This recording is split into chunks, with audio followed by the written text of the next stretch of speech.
Hello friends, स्वागत है आपका सीएनजी क्लासेस 12th पर। तो आज हम आपको सिखाने वाले हैं कि पत्र कैसे लिखा जाता है। बहुत सारे स्टूडेंट का ये प्रॉब्लम होता है कि उनको पत्र लेखन ठीक से लिखने नहीं आता है। जो कि आप जानते हैं कि पत्र लेखन जो होता है वो 5 नंबर का पूछा जाता है एग्जाम में। 5 नंबर का पत्र लेखन आता है। तो आप पत्र लेखन कैसे करेंगे कि आपको 5 में 5 नंबर मिले, वही में आज हम बात करने वाले हैं कि पत्र लेखन आपका पूरा अच्छे से आपका क्लियर हो जाने वाला है। पूरा स्टेप बाय स्टेप बताने वाले हैं, यानी कि समझ लीजिएगा आपका जो कमज़ोर से कमज़ोर स्टूडेंट होगा वो भी पत्र लेखन बहुत ही आसान तरीके से कर पाएंगे। और आपको ऐसा लिखना है कि 5 में 5 नंबर एग्जामिनर आपको देने पर मजबूर हो जाए, यानी कि ऐसा आपको लिखना है। बहुत ज़बरदस्त तरीके से आपको बताने वाले हैं, यानी कि आपको आज एक वीडियो होगा पत्र लेखन वाला जो टॉपिक है वो आपका क्लियर हो जाएगा। तो चलिए हम शुरू करते हैं। उससे पहले एक बार शेयर कर देंगे जल्दी से वीडियो को। आज बहुत इंपॉर्टेंट टॉपिक चला, शेयर तो बनता है, शेयर कर देंगे। जो भी नए बच्चे होंगे इस तरह सब्सक्राइब कर लेंगे, और वीडियो पसंद आएगा तो लाइक भी जरूर से कर दीजिएगा। चलिए हम देखना स्टार्ट करते हैं। देखिए, आप लोग जानते हो कि जो पत्र लेखन जो होते हैं वो 2 प्रकार के होते हैं। कितने पत्र लेखन के 2 प्रकार के होते हैं। एक होता है आपका औपचारिक पत्र और दूसरा होता है आपका अनौपचारिक पत्र। कि औपचारिक पत्र उससे कहते हैं जो कि आपको जैसे प्रधानाध्यापक को लिख रहे हैं, मुख्यमंत्री को लिख रहे हैं, जो भी जिससे आपको कोई निजी संबंध नहीं है उनसे लिख रहा है, तो उसे हम औपचारिक पत्र कहते हैं। अनौपचारिक पत्र जो भाई बहन, आपका माता पिता, ये सब को लिख रहे हैं तो इनका हम अनौपचारिक पत्र कहते हैं। ठीक है, तो आगे देखते हैं। अब आइए देखते हैं यहाँ पे। अब ये फॉर्मेट है आपका, ये है औपचारिक पत्र का। ये है आपका, देखिए क्या चीज़ का है, ये आपका औपचारिक पत्र का है और ये आपका अनौपचारिक पत्र का। यानी कि ये आपका जहाँ पे लिखते होंगे, आप मुख्यमंत्री को लिख सकते हैं या फिर जितने भी जिससे आपको कोई संबंध नहीं है उनसे लिख रहे हैं तो आपका ये फॉर्मेट यूज करेंगे। अनौपचारिक पत्र हम इसको कहेंगे, यानी कि जो आपको भाई बहन माता पिता इसके बारे में आप लिख रहे हैं उनको कहेंगे। तो इसे आप अच्छे तरीके से इस फॉर्मेट को पढ़ सकते हैं और इसी तरह से आपको लिखना होगा। ये सब चाहे तो स्क्रीनशॉट भी ले सकते हैं। तो आगे बढ़ते हैं।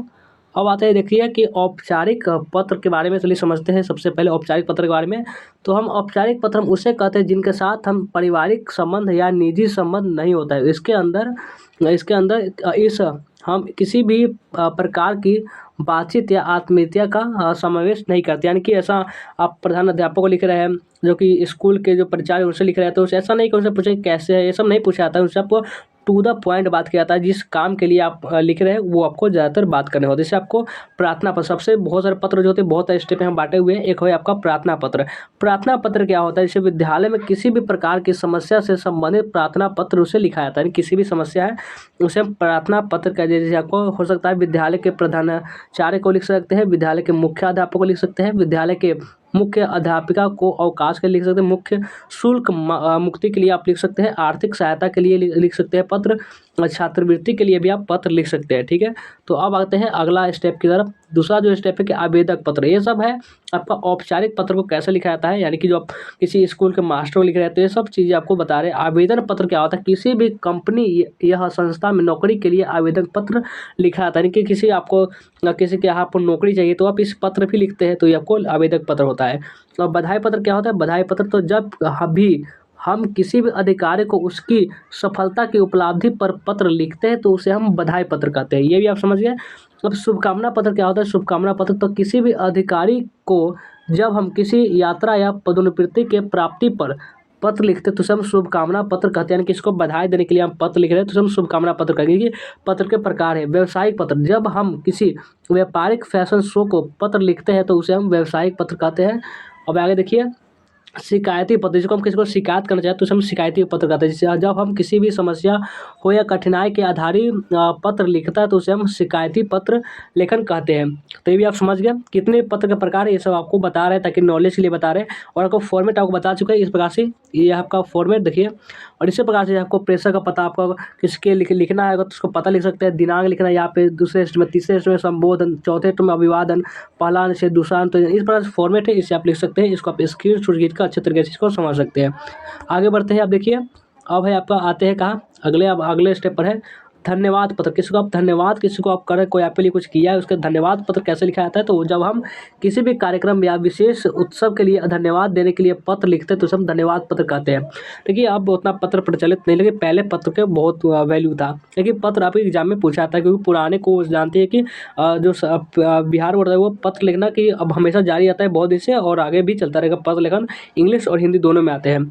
और सांत्वना पत्र इंग्लिश में हम बता चुके हैं, नहीं देखे हो डिस्क्रिप्शन में लिंक मिलेगा, जाकर के इंग्लिश में पत्र कैसे लिखा तो वो भी आप देख सकते हैं। सांत्वना पत्र किसे कहते हैं? जब हम किसी भी अधिकारी के स्वयं या उसी परिवार के सदस्य के साथ दुर्घटनाग्रस्त हादसा होने पर जब हम पत्र लिखते हैं तो उसे हम सांत्वना पत्र कहते हैं। यानी जिसको आप पत्र लिखे उसको घर को दुर्घटना हो चुका है तो उसे हम सांत्वना पत्र कहेंगे। संपादकीय पत्र, जब हम किसी भी सरकारी अधिकारी को बात पहुंचाने के लिए समाचार पत्र के संपादक का माध्यम से अपनी बात पहुंचाते हैं तब वो पत्र संपर्क के लिए पत्र लेखन कहते हैं, यानी उसे संपादकीय पत्र भी कहते हैं। इसे आप अच्छे तरीके से पढ़ सकते हैं और कैसे लिखना हम लिख कर भी आपको बताएंगे कि पत्र आपको किन किन चीज़ों को ध्यान रखना चाहिए, वो भी आपको बताने वाले हैं। आगे बढ़िए। अब आते हैं औपचारिक पत्र में आपको किन किन बात का ध्यान रखना चाहिए औपचारिक पत्र में, वो आपको बताते हैं। देखिए, पत्र प्रापक का पदनाम तथा पता, सबसे पहले क्या लिखना है आपको, जिसे आपको भेज रहे हैं उसका पता आपको लिखना जरूरी होता है। यानी जिसे आपको लिखना होता है आपको किसको आप पत्र लिख रहे हैं वो आपको, जैसे आपको क्या है कि स्कूल के हेड मास्टर को लिखे उसका नाम या फिर लिखना होता है। उसके बाद क्या होता है, विषय जिसके बारे में पत्र लिखा जा रहा है उसे केवल ही एक वाक्य में देखिए विषय क्या होता है जो आप लिखने वाले हैं उसे आपको एक लाइन में ही आपको क्लियर होना चाहिए। इसी कारण आपको क्वेश्चन में या फिर गेस्ट पेपर में दिया होगा, एक लाइन में ही अपनी बात को लिखना होता है, यानी कि एक लाइन में। उसके बाद तीसरे स्टेप में संबोधन है, जिसे पत्र लिखा जा रहा है जैसे महोदय, माननीय, इस प्रकार से आप कहते हैं वो आपको संबोधन तीसरे स्टेप में आपको करना है। चौथे स्टेप में क्या करना है कि विषय वस्तु, इसे 2 अनुच्छेदों में लिखा जाता है। जो विषय वस्तु 2 अनुच्छेद में आपको सबसे पहले लिखना है, यानी 2 अनुच्छेद आपको ऐसा नहीं लिखेगा अनुच्छेद 1 अनुच्छेद 2, यानी कि 2 लाइन।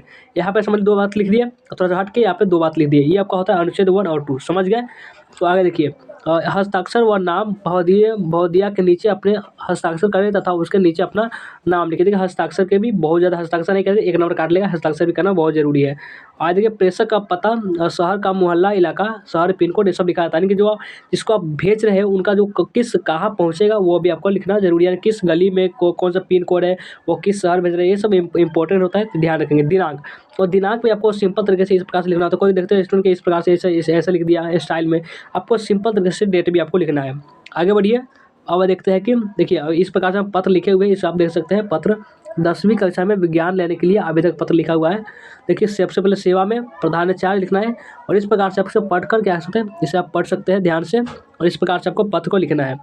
तो देखिए आगे बढ़ते हैं। आप देख सकते हैं ये था आपका पत्र लेखन। इसी प्रकार से आपको किसी भी कोई भी आपको पत्र लेखन रहेगा लिख सकते हैं, यानी कि ये सब आप जितने भी बताए उसको ध्यान में आप रखेंगे। तो आज का ये वीडियो कैसा लगा कमेंट करके जरूर बताएं। चलिए वीडियो को एंड करते हैं, मिलते हैं किसी नेक्स्ट वीडियो में।